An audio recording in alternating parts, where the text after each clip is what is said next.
Mediterranean. Viking longships crossing unknown seas. What we don't talk about is that these ships were floating torture chambers where men lived in conditions so horrific that hardened soldiers would weep at the sight. These weren't just vessels. They were wooden hells where humanity's worst nightmares became daily routine. But before we descend into the putrid bowels of ancient ships, make sure to subscribe and hit that notification bell. Because if you think life at sea was bad, wait until our next video when we reveal what ancient armies actually did with their wounded. Spoiler: being left to die was the kind option. Now, let's start with the most horrifying aspect of ancient sailing: the men who were literally worked to death. The word galley slave doesn't capture the true horror. On Roman warships, condemned criminals and prisoners of war were chained to rowing benches in the ship's lowest deck, not with regular chains, with permanent iron collars welded around their necks. These men would never leave their bench alive. They ate, slept, and defecated in the same spot where they rowed. When nature called, they simply relieved themselves where they sat. The waste fell through the bench slats into the BGE below, creating a toxic soup of human excrement, urine, and seawater that sloshed back up with every wave. The physical torture of rowing was unimaginable. Each oar weighed over 50 pounds. Rowers had to synchronize perfectly, or risk having their oar smash back into their chest, breaking ribs. The rowing. Master beat a drum to set the pace. Typically, 26 strokes per minute for hours on end fall out of rhythm, and the overseer's whip would flay the skin from your back. Roman records describe rowers whose backs were whipped so severely you could see their spines. But the true horror was what happened when rowers died, which was often. The dead weren't immediately removed. During battle or storms, corpses remained chained to their oars for days or even weeks. Living rowers had to continue working beside rotting bodies, breathing in the stench of decay. One Greek account describes a ship where half the rowers were dead, but still manning their positions, their corpses moving with the motion of the oars like grotesque puppets. The psychological torture was equally severe. Imagine being chained in darkness, knowing you'll die at that oar.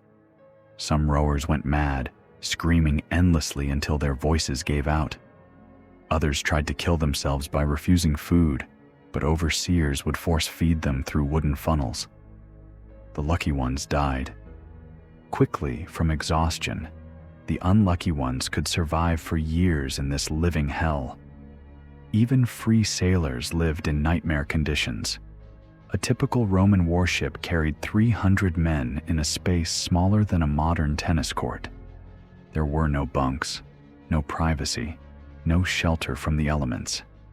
Sailors slept on the open deck, packed so tightly they couldn't turn over without waking others. During storms, waves would wash over the deck, and men regularly got swept overboard. No one stopped to rescue them. The ship couldn't afford to lose momentum, but at least the deck had fresh air. Below deck was a different circle of hell. The hold of an ancient ship was a dark, airless coffin, reeking of rotting wood, stagnant billwater, and human misery. Temperature could reach 100 degrees Fahrenheit. Men fainted from lack of oxygen. The smart ones tied themselves to beams so they wouldn't fall into the BGE when they passed out. Let's talk about that bilgig water, the most disgusting liquid on Earth. It was a mixture of seawater, human waste, rotting food, dead rats, and various bodily fluids that collected in the ship's bottom. This toxic soup bred diseases we can barely imagine.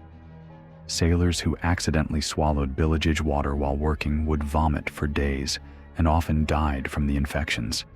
Yet this same water would splash up through the deckboards with every wave, coating everything and everyone. The lack of hygiene was catastrophic. There were no toilets on ancient ships. Sailors relieved themselves over the side if weather permitted. If not, they used buckets that would overturn in rough seas, spreading waste everywhere. During battles, men couldn't leave their posts, so they simply went where they stood. Roman naval records mentioned deck boards so saturated with urine that they rotted through mid-voyage. Bathing was impossible. Fresh water was too precious to waste on cleaning. Sailors might go months without washing, developing skin conditions that would make lepers look healthy. Boils, rashes, and fungal infections covered their bodies. Salt water made it worse, turning minor cuts into festering wounds that never healed. Surgeons reported sailors whose skin had fused to their clothing from the combination of salt, sweat, and pus. Parasites were everyone's constant companions. Lice infested every man aboard, laying eggs in hair, beards, and clothing. Sailors would hold competitions to see who could pick the most lice off their body in an hour. Fleas were so numerous that hammocks appeared to move on their own. But the worst were the rats. Ships. Rats grew fat on stolen food and weren't afraid of humans. They'd bite sleeping sailors, spreading diseases like plague. One account describes rats eating the toes off a sick sailor who was too weak to fight them off. Now imagine trying to eat in these conditions. Naval rations were a crime against humanity. The main staple was ship's biscuit, a rock-hard cracker baked months earlier. These biscuits were invariably infested with weevils, small beetles that burrowed through the bread. Sailors had two choices: eat the weevils for extra protein, or spend hours picking them out. Most chose to eat in darkness, so they couldn't see what they were swallowing. The biscuits were so hard they could break teeth. Sailors had to soak them in water to make them edible. But here's the thing about water on ancient ships. It was stored in wooden barrels that quickly developed algae and bacteria. After a few weeks at sea, water turned thick and green. Desperate sailors would strain it through their shirts to remove the chunks, but the taste was so foul that many preferred to drink their own urine. Yes, you heard that right. Urine was considered cleaner than ship's water after a month at sea. Meat was no better. Salt pork and beef were the main proteins, but salt couldn't prevent decay in hot climates. The meat turned gray, then green, then black. Maggots infested every barrel. Cooks would boil the meat for hours trying to kill the worst parasites, creating a gray sludge that sailors called sea soup. The smell was so bad that men vomited before they could swallow. Yet, this was often all they had to eat for months. Fresh food was an impossible dream. Without refrigeration, everything rotted within days. Vegetables turned to slime. Fruit became breeding grounds for flies. The only fresh meat came from rats, which desperate sailors would catch and eat raw because cooking fuel was too precious. One Roman account describes sailors fighting over a dead rat like it was a feast. But the real killer was scurvy. Without vitamin C, sailors' bodies literally fell apart. It started with fatigue and joint pain. Then their gums would swell and turn black. Teeth fell out. Old wounds reopened. In the final stages, sailors would bruise from the slightest touch and bleed from their eyes. The smell of scurvy was distinctive, a sweet, rotten odor that experienced captains could detect from across the deck. Ships would lose half their crew to scurvy on long voyages. Water was more precious than gold. Each man got about a quart per day, barely enough to survive in the heat. But barrels leaked, water spoiled, and supplies ran out. During calms, when ships couldn't move for weeks, water rationing became brutal. Men would lick morning dew off the deck. They'd drink seawater in desperation, which only hastened death. Some tried drinking their own blood. Captains had to post guards on water barrels to prevent theft. The search for water drove ships to take insane risks. They'd land on hostile shores where natives would attack. They'd drink from stagnant pools that caused dysentery. One Greek fleet lost more men to contaminated water than to enemy action. Yet they had no choice: die from thirst or die from disease. Speaking of disease, ancient ships were perfect incubators for epidemics. Hundreds of men crammed together with no sanitation meant illnesses spread like wildfire. Dysentery was the most common. Imagine hundreds of men with severe diarrhea and nowhere to go. The smell alone could knock a man unconscious. Victims would lose so much fluid they'd die within days, their bodies shriveled like raisins. Typhus spread by lice killed entire crews. Victims developed high fevers and delirium, often jumping overboard in their madness. Plague could wipe out a fleet in weeks. But perhaps worst was ship fever, probably typhoid, which caused victims to literally cook from inside with fever, while their minds dissolved into hallucinations. Ships would arrive in port with entire crews dead, ghost vessels drifting with their cargo of corpses. Medical treatment was a joke. Ship surgeons were usually just sailors who owned a saw. Their main treatment was amputation for everything. Broken leg, cut it off. Infected wound, cut it off. Severe headache. They'd actually tried to cut that off too, through primitive brain surgery. Operations were performed on deck with dirty tools and no anesthesia except rum. Men bit on leather straps while their limbs were sawed off. Many died from shock. The survivors usually died from infection days later. The surgeons would slide across deck, crushing anyone in its path. But the most common injury was hernias from the constant heavy lifting. Sailors would stuff their protruding intestines back inside and keep working. What choice did they have? Battle injuries were horrific. Greek fire, an ancient flamethrower, would coat ships in burning oil that couldn't be extinguished with water. Men would burn alive or jump into the sea, where their oil-covered bodies would continue burning on the water's surface. Catapult. Stones would smash through decks, turning wood into deadly splinters that pierced bodies like arrows. After battle, surgeons would wade through piles of limbs and endrails, trying to identify which parts belonged to which sailor. But sometimes the enemy was the ocean itself. Ancient ships were tiny by modern standards. A Roman warship was only 140 feet long. In storms, these vessels would climb waves taller than their masts, then plunge into valleys that seemed to lead straight to the underworld. Men would be thrown around, like dice in a cup. Broken bones were guaranteed. Sailors tied themselves to masts to avoid being washed overboard, only to be crushed when the masts snapped. The psychological toll of storms was devastating. Imagine being trapped below deck in absolute darkness, hearing the ship's timbers groaning and cracking, water pouring through every seam, knowing that at any moment the vessel could split in half.